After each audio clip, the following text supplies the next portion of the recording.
Uttar Pradesh police में sub inspector बनने का एक कह सकते हैं सुनहरा मौका आया है। 4500 से भी ज्यादा पद हैं और ये 2025 की सीधी भर्ती है। तो आज हमारे पास इसका जो ऑफिशियल नोटिफिकेशन है वो है और कुछ और जानकारी भी है। चलिए फटाफट समझते हैं कि इसमें जरूरी बातें क्या-क्या हैं। बिल्कुल, जो लोग पुलिस सेवा में जाना चाहते हैं उनके लिए तो ये बहुत बड़ी खबर है। हम आज खास तौर पर देखेंगे कि पद कितने हैं, कौन अप्लाई कर सकता है, मतलब योग्यता क्या है, चयन कैसे होगा और जरूरी तारीखें क्या हैं। हाँ, ताकि सब कुछ साफ हो जाए। तो सबसे पहले ये पद कौन-कौन से हैं? आपने कहा 4500 से ज्यादा। जी, कुल मिलाकर 4543 पद हैं। ये काफी बड़ी संख्या है। इसमें सबसे ज्यादा तो सब इंस्पेक्टर सिविल पुलिस के हैं, पुरुष और महिला दोनों के लिए। वो हैं 4242। इसके अलावा प्लूटून कमांडर पीएसी के 135 पद हैं, एसएसएफ में प्लूटून कमांडर के 60 और महिला बटालियन के लिए महिला उपनिरीक्षक के भी 106 पद हैं। अच्छा, वहाँ जब काफी वैरायटी है पदों में, 4500 से ज्यादा, वाकई बड़ी भर्ती है। अब ये बताइए कि फॉर्म कब से भरे जा रहे हैं और कब तक भरे जाएंगे, डेट्स क्या हैं? देखिए, फॉर्म भरने शुरू हो चुके हैं 12 अगस्त 2025 से। ओके, शुरू हो गए हैं। और ऑनलाइन फॉर्म भरने की जो आखिरी तारीख है वो है 11 सितंबर 2025। 11 सितंबर। हाँ, और फीस जमा करने की भी आखिरी तारीख 11 सितंबर ही है। बस फॉर्म फाइनल सबमिट करने या उसमें कोई गलती सुधारने के लिए 13 सितंबर तक का टाइम है। अच्छा, तो मतलब लगभग 1 महीने का समय है, पर आखिरी दिनों का इंतजार नहीं करना चाहिए। बिल्कुल नहीं। अब आते हैं सबसे अहम सवाल पर, कौन अप्लाई कर सकता है? पढ़ाई लिखाई कितनी चाहिए? इसके लिए देखिए, सीधी सी बात है, किसी भी मान्यता प्राप्त यूनिवर्सिटी से ग्रेजुएशन जरूरी है, मतलब स्नातक की डिग्री। ग्रेजुएशन किसी भी सब्जेक्ट में? जी हाँ, किसी भी स्ट्रीम से। बस डिग्री पूरी होनी चाहिए जब आप अप्लाई कर रहे हैं, फाइनल ईयर वाले नहीं। ठीक है। और उम्र, आयु सीमा को लेकर सुनने में आया था कि इस बार कुछ खास है। हाँ, ये एक बहुत ही महत्वपूर्ण पॉइंट है। सामान्य तौर पर उम्र 1 जुलाई 2025 को 21 साल से 28 साल के बीच होनी चाहिए।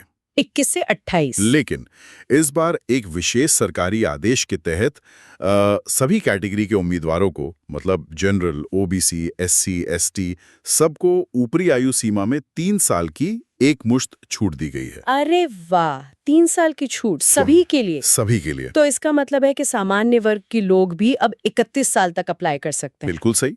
ये बहुत बड़ी राहत है, खासकर उन लोगों के लिए जो एज लिमिट के बिल्कुल करीब थे। हाँ, ये तो बहुत से लोगों को मौका देगा। और हाँ, जो आरक्षित वर्ग हैं, एससी, एसटी, ओबीसी, उन्हें जो नियम के अनुसार छूट मिलती है वो इस 3 साल की छूट के अलावा मिलेगी। अच्छा, यानी डबल फायदा हो सकता है कुछ कैटेगरीज को। जी।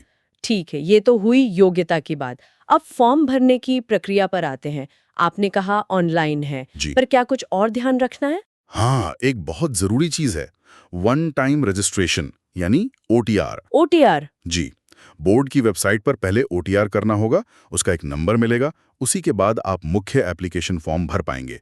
तो ये काम पहले निपटा लेना अच्छा है। ये तो जरूरी स्टेप है। और फीस कितनी है? जनरल, ईडब्ल्यूएस और ओबीसी के लिए 500 रुपए है और एससी, एसटी के लिए 400 रुपए। ठीक है, ओटीआर हो गया, फॉर्म भर दिया, फीस दे दी, इसके बाद क्या होगा? सिलेक्शन कैसे होगा? सिलेक्शन प्रोसेस में कई चरण हैं।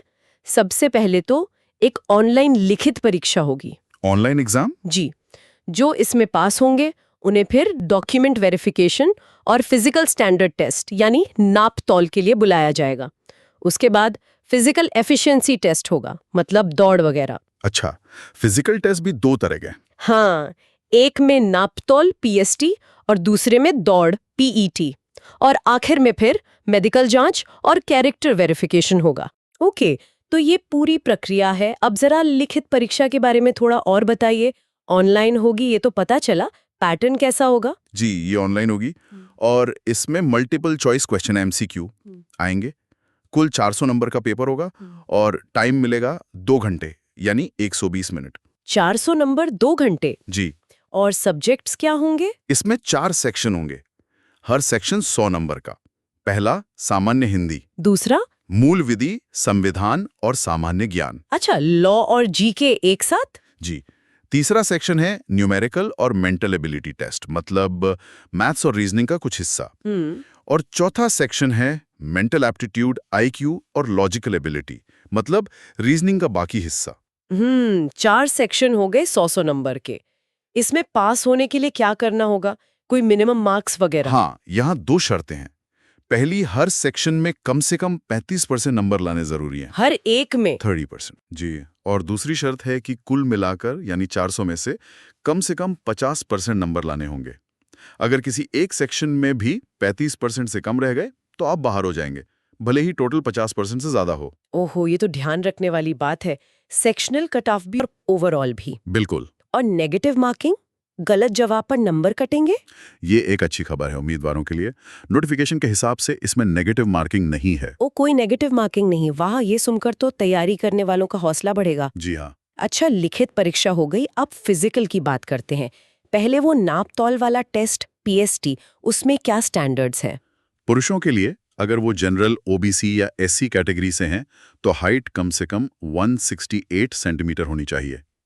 ST कैटेगरी के लिए 160 सेंटीमीटर। 168 और 160, ठीक है। और महिलाओं के लिए? महिलाओं के लिए जनरल OBC SC की हाइट 152 सेंटीमीटर और ST के लिए 147 सेंटीमीटर।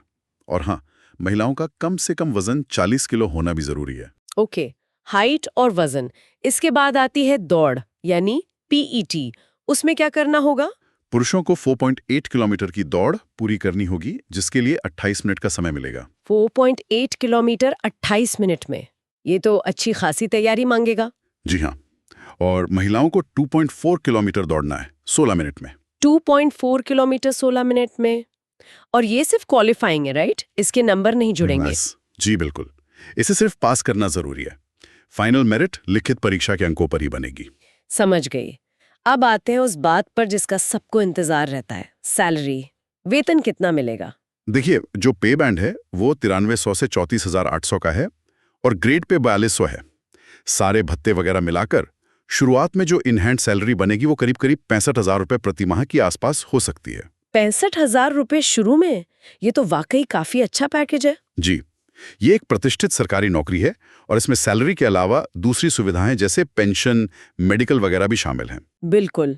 तो एक बार जल्दी से सारी जरूरी बातें दोहरा लेते हैं।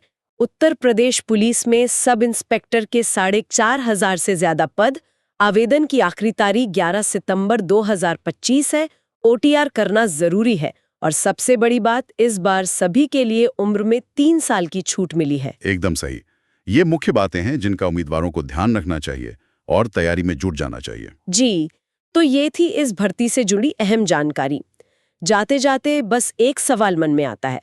लिखित परीक्षा पास करना, फिजिकल टेस्ट पास करना, ये तो जरूरी है ही, पर असल में एक अच्छा पुलिस अधिकारी बनने के लिए, जो कानून व्यवस्था संभाले, जांच करे, लोगों की मदद करे, उसके लिए दिमाग और दिल के स्तर पर कौन से गुण या कैसी सोच सबसे ज्यादा जरूरी होती होगी, इस पर भी सोचने जैसा है।